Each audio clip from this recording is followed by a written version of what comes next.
Lack of cooperation in the Negro race.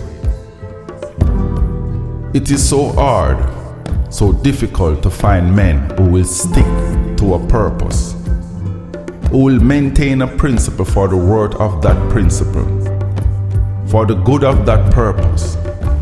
And if there is a race that needs such men in the world today, God Almighty knows it is the race of which I am a member.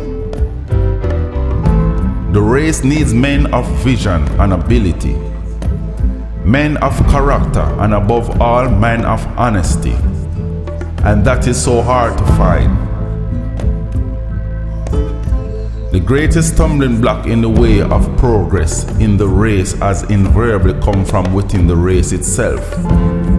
The monkey wrench of destruction has thrown into the cog of Negro progress.